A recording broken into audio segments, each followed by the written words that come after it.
BA part third के सभी विद्यार्थियों का आज की क्लास में स्वागत है।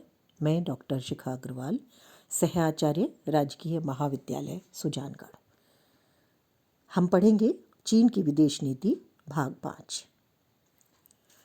हम लोगों ने अपनी पिछली क्लास में चीन की विदेश नीति को पढ़ा, जिसमें हमने पढ़ा कि 1949 में चीन में साम्यवादी क्रांति हुई और उसके बाद चीन ने एक बड़ी शक्ति बनने के लिए अपने साधनों को काम में लेना शुरू किया। क्योंकि साम्यवादी क्रांति हुई थी, इसलिए प्रारंभिक काल में सोवियत संघ से काफ़ी अच्छे संबंध थे और पश्चिमी गुट के साथ उसके संबंध अच्छे नहीं थे। साम्यवादी क्रांति के कारण उसकी विदेश नीति का निर्माण भी उसी तरह से किया गया। हमने उसके उद्देश्य देखे थे, जिसमें हमने देखा था कि चीन को एक बड़ी शक्ति या एक महाशक्ति बनाना, एशिया में प्रभुत्व स्थापित करना, साम्यवादी जगत का नेतृत्व प्राप्त करना और चीनी सीमाओं का विस्तार करना और इसके साथ साथ सोवियत संघ के प्रभाव को कम करना और विश्व में अपनी शक्ति को बढ़ाने के लिए सैनिक शक्ति में इजाफा करना, उसको बढ़ाना। उसने मूल रूप से दो साधनों को काम में लिया, एक सैनिक शक्ति और दूसरा मूलोच्छेद। सैनिक शक्ति बहुत तेजी से बढ़ाई और मूलोच्छेद में किसी भी देश के अंदर उसकी जड़ों को खोखला करने के लिए सैनिक और राजनीतिक दो तरीके अपनाए। प्रचारात्मक साधनों को काम में लिया, सांस्कृतिक शिष्टमंडल भेजे, असंतुष्ट नेताओं को और अन्य को आर्थिक सहायताएं दी। चीन की विदेश नीति के विभिन्न चरण हम पढ़ चुके हैं, जिसमें हमने 4 चरण पढ़े थे। उग्र नीति का काल जो 1949 से 53 तक था, शांतिपूर्ण सहअस्तित्व की नीति जो 1954 से 57 तक थी, नई आक्रामक युद्धवादी नीति जो 1957 से 69 तक थी और उसके बाद युआन कूटनीति जो कि आर्थिक सहायता देने पर आधारित थी 1969 से आगे। हम लोगों ने देखा कि उसकी नीति आक्रामक थी प्रारंभ में, और इस आक्रामकता में उसने विभिन्न देशों के साथ जहां एक तरफ अच्छे संबंध बनाए तो वहीं दूसरी तरफ उसने आक्रमण करने में भी कोई हिचकिचाहट नहीं रखी। लेकिन 1970 के बाद हम देखते हैं चीनी विदेश नीति में परिवर्तन आने लगा और इसी परिवर्तन के कारण अमेरिका के साथ उसने अपने संबंधों को सुधारना शुरू कर दिया। ये परिवर्तन आया देंग शियाओपेंग के राष्ट्रपति काल में। चीन की राजनीति और विदेश नीति में जो मूलभूत परिवर्तन आया वो था बाजारोन्मुख आर्थिक सुधारों को लागू करना।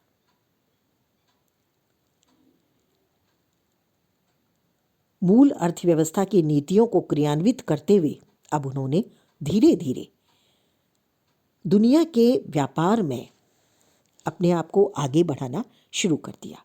इसमें बहुराष्ट्रीय विदेशी निगम और तकनीक को उसने बड़े क्षेत्र में स्वीकार किया। सैन्य बजट में इस दौरान कटौती की और आर्थिक आधार पर ध्यान केंद्रित करके आर्थिक विकास करने पर जोर दिया। हालांकि सैन्य बजट में वृद्धि तो की, लेकिन इसके बावजूद भी उसने अर्थव्यवस्था को मजबूत करने के लिए भारी आयात किया, आधुनिक विज्ञान को प्रयोग में लिया। 1978 के बाद लगभग 33,000 से ज़्यादा विद्यार्थी विज्ञान और तकनीकी शिक्षा के लिए पश्चिमी देशों में भेजे।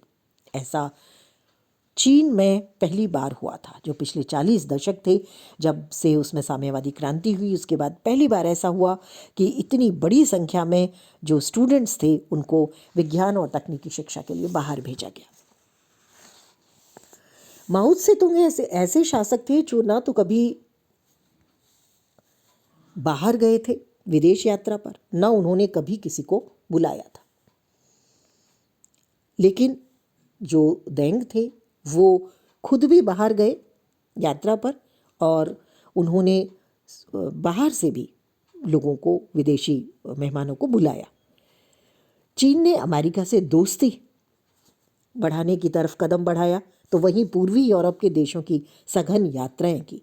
शक्ति और संपदा बढ़ाकर तेंग ने पूर्वी यूरोप के साम्यवादी देशों को सोवियत संघ के प्रभाव से अलग करने की कोशिश की। अपने क्रांतिकारी जोश के विपरीत चीन ने अपने पड़ोसियों के साथ संबंध सुधारने की नीति अपनाई। एशियाई देशों, विशेषकर इंडोनेशिया के साथ कूटनीतिक संबंध सुधारने के साथ चीन ने अपने पड़ोसी राष्ट्रों के आंतरिक मामलों में दखल न देने की नीति को भी अपनाया। इसके साथ ही आर्थिक और राजनीतिक संबंधों को भी सुदृढ़ करने पर जोर दिया। उसने भारत के साथ भी संवाद शुरू किया। उसने कश्मीर के प्रश्न पर भी यही कहा कि दोनों देशों को सीधी बातचीत करनी चाहिए। पाकिस्तान को भी भारत के साथ संबंध और संवाद शुरू करने की बात कही। कारगिल मुद्दे पर भी चीन का समर्थन पाकिस्तान को नहीं मिला। ताइवान के साथ भी उसने संबंध सुधारने शुरू किए। 28-29 अप्रैल 1993 को सिंगापुर में उच्च स्तरीय वार्ता में 4 ऐतिहासिक समझौतों पर बातचीत हुई। सरकारी दस्तावेजों की जांच, दोनों पक्षों में नियमित औपचारिक वार्ता प्रारंभ करने से संबंधित थे। इस तरह से ताइवान और चीन, जो उनके मध्य एक विरोध था सरकारों को लेकर के, वो अब खत्म हुआ।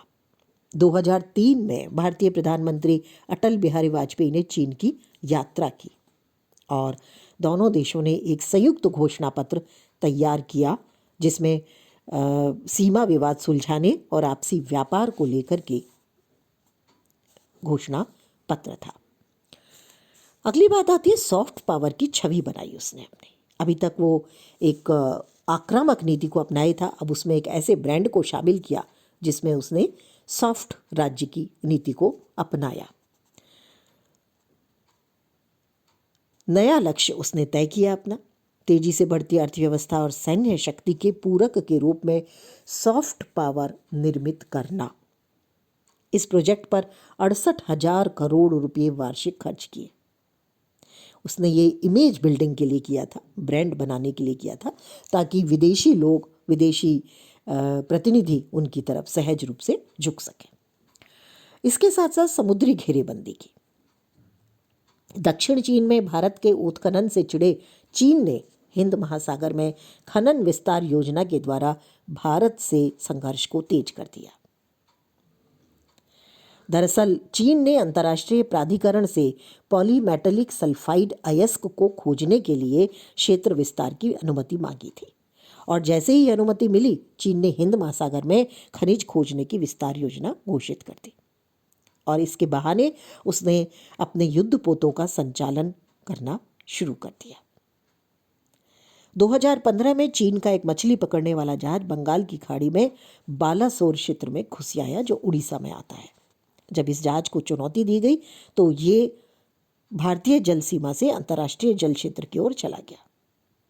भारत बालासोर में अपनी मिसाइलों का परीक्षण करता है। इसी तरह से अरब सागर में भी एक चीनी जहाज संदिग्ध अवस्था में मिला। चीन भारतीय जल क्षेत्र में घुसपैठ के साथ साथ श्रीलंका के भी विभिन्न क्षेत्रों, हम्बनतोता, पाकिस्तान के ग्वादर, बांग्लादेश के चटगांव और म्यांमार के सिट्टे में बंदरगाह की सुविधा विकसित कर चुका है, जिससे भारत की समुद्री घेरेबंदी होती है। मालदीव के सबसे बड़े बंदरगाह माराओ पर चीन ने एक नौसैनिक अड्डा बना रखा है। नेपाल में भी भारत विरोधी गतिविधियां निरंतर चलती रहती है।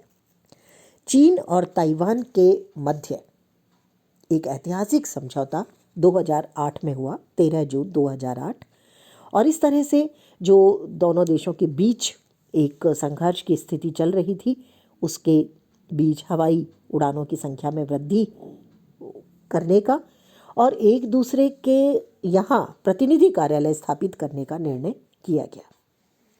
1949 के गृह युद्ध के बाद चीन और ताइवान के बीच, यानी साम्यवादी चीन और ताइवान के बीच जो नियमित उड़ानें थीं हवाई जहाज की, वो बंद थी और अति विशेष चार्टर्ड विमान ही इसमें उड़ पा रही थी। तो ये एक बहुत महत्वपूर्ण घटना हुई। चीन के राष्ट्रपति शी जिनपिंग ने पाकिस्तान की यात्रा की और घनिष्ठ होते पाक चीन संबंध इस समय दिखाई दिए अप्रैल 2015। और इस समय चीन के राष्ट्रपति ने पाकिस्तान की तारीफ की और ये कहा कि हालांकि ये मेरा पहला दौरा है, लेकिन मुझे लगता है कि मैं अपने भाई के घर आया हूँ। तो इस तरह से एक एक बहुत क्लोजनेस, एक बहुत करीबी रिश्ता एक तरह से दिखाने की कोशिश इस समय की। और दोनों देशों के राष्ट्राध्यक्ष बहुत गर्मजोशी से मिले। पाकिस्तान का जो सर्वोच्च नागरिक सम्मान है, निशान पाकिस्तान, वो राष्ट्रपति शी, जो चीन के राष्ट्रपति हैं, उनको दिया गया। चीन नया सिल्क रूट बनाना चाहता था, जो शंघाई के समीप से लेकर के स्पेन की राजधानी मैड्रिड तक 13,000 किलोमीटर का था रेल लाइन ये। और इस यात्रा के दौरान जिनजियांग से पाकिस्तान के ग्वादर पोर्ट को जोड़ने वाली एक महत्वपूर्ण परियोजना पर समझौता हुआ। ये एक ड्रीम बिजनेस कॉरिडोर है जिससे चीन को खाड़ी, अफ्रीका और यूरोप के लिए सबसे छोटा रास्ता मिल जाएगा। तो इसमें कई महत्वपूर्ण समझौते पाकिस्तान और चीन ने किए और सहमति पत्र पर हस्ताक्षर हुए। इस तरह से 3,000 किलोमीटर लंबा कॉरिडोर चीन के सुदूर दक्षिणी क्षेत्र को पाकिस्तान के कब्जे वाले कश्मीर के द्वारा अरब सागर में पाकिस्तान के दक्षिण पश्चिमी ग्वादर बंदरगाह से जोड़ने की एक विशाल सड़क, रेल, ऊर्जा परियोजनाओं, पाइपलाइन और निवेश पार्कों की एक विशाल परियोजना है। इस योजना की लागत भी बहुत ज़्यादा थी, $46 अरब। इसके चालू होने के बाद, इसके शुरू होने के बाद उसे हिंद महासागर का चक्कर नहीं काटना पड़ेगा। तेल संपन्न पश्चिमी राष्ट्रों के बीच की दूरी और चीन की दूरी, यानी चीन और पश्चिमी राष्ट्रों के बीच की दूरी 12,000 किलोमीटर कम हो जाएगी। तो इस तरह से हिंद महासागर का चक्कर भी उसको नहीं काटना पड़ेगा।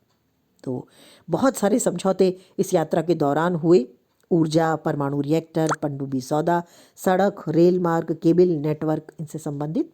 और काफ़ी हद तक दोनों के बीच मित्रता बहुत गहरी हुई। इसके साथ साथ कश्मीर मुद्दे पर भी चीन लगातार पाकिस्तान को समर्थन दे रहा है। 13 मई 2017 को दोनों ने कई समझौते किए। प्रधानमंत्री नवाज शरीफ और चीन के राष्ट्रपति शी जिनपिंग ने कई मुद्दों पर चर्चा की और कश्मीर मुद्दे पर पाकिस्तान को समर्थन दिया। इसके साथ साथ वन बेल्ट वन रोड सम्मेलन में सम्मिलित होने नवाज आए और उनके चारों प्रांतों के मुख्यमंत्री भी आए। चीन और पाकिस्तान के बीच आर्थिक और तकनीकी समझौतों पर, जो 3 समझौते हुए, उन पर हस्ताक्षर हुए। और चीन ने कहा कि वो पाकिस्तान के ग्वादर बंदरगाह और ईस्ट वे एक्सप्रेस पर एक बड़ी संख्या में, बड़ी मात्रा में धनराशि देगा। तो इस तरह से पाकिस्तान को चीन निरंतर सहायता देता रहा। सिंधु जल प्रपात पर $50 अरब की लागत से पन बिजली घर बनाने का समझौता हुआ, जिससे बहुत बड़ी मात्रा में 40,000 मेगावाट बिजली का उत्पादन होगा। और गिलगिट बाल्टिस्तान के स्कार्दू से लेकर खैबर पख्तूनख्वा के तरबेला तक ये पन बिजली घर बनाए जाएंगे। इसके साथ साथ चीन ने एक योजना दी और ये योजना थी वन बेल्ट वन रोड परियोजना। 14-15 मई 2017 को बीजिंग में इसका सम्मेलन आयोजित हुआ। 29 देशों के नेता इसमें शामिल हुए। संयुक्त राष्ट्र संघ के सचिव, IMF प्रमुख सहित 29 देशों के शासनाध्यक्ष और 130 देशों के प्रतिनिधि इसमें आए। भारत ने चीन पाकिस्तान आर्थिक गलियारे पर अपनी संप्रभुता के उल्लंघन का मामला उठाते हुए इसका बहिष्कार कर दिया। चीनी राष्ट्रपति ने इस सम्मेलन में कहा कि वो एक ऐसा मार्ग बनाना चाहते हैं जो एशिया, यूरोप और अफ्रीका के ज़्यादातर हिस्से से उनके देश को जोड़े। इस परियोजना से सड़क, रेल मार्ग और जल मार्ग द्वारा एशिया, यूरोप और अफ्रीका को जोड़ने की परिकल्पना की गई। इसके 2 मार्ग होंगे, OBOR के। पहला, जमीनी रास्ते से चीन को मध्य एशिया के माध्यम से यूरोप से जोड़ना, जो कभी सिल्क रोड कहलाता था। दूसरा मार्ग होगा समुद्री मार्ग से चीन को दक्षिण पूर्व एशिया और पूर्वी अफ्रीका होते हुए यूरोप से जोड़ना। इसे नया मैरीटाइम सिल्क रोड कहा जा सकता है। इस परियोजना से चीन को बहुत से लाभ दिखाई दिए। पहला है इस्पात और अन्य निर्माण सामग्री का नया बाजार मिलना। दूसरा, अत्यधिक उत्पादन की समस्या से निजात मिलना। तीसरा है चीन की ऊर्जा जरूरतों के लिए इस रास्ते का इस्तेमाल हो सकेगा।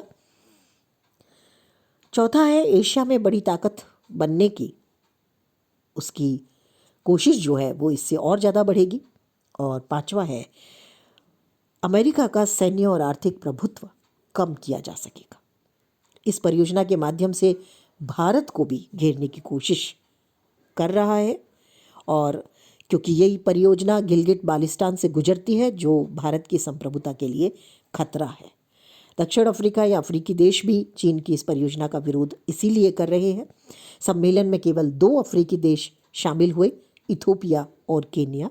और बहुत सारे देशों ने, अफ्रीकी देशों ने, जिसमें नाइजीरिया आता है, घाना आता है, अंगोला आता है, उन्होंने चीन की नीति का विरोध किया क्योंकि इससे उनकी संप्रभुता को खतरा उत्पन्न होता है और चीन उनके द्वार तक आ जाता है। तो इस तरह से जो बदलाव की नीति चीन लाया वो भी अपने प्रभाव क्षेत्र, अपने प्रभुत्व क्षेत्र को बढ़ाने के लिए, एशिया में अपना साम्राज्य विस्तार करने के लिए, भारत की संप्रभुता में घुसपैठ करने के लिए और उसके आसपास के क्षेत्रों में अपनी सहायता देकर के पाकिस्तान जैसे देशों को समर्थन देने के लिए इस तरह की नीति को काम में उसने लिया। अगली क्लास में हम लोग आगे पढ़ेंगे।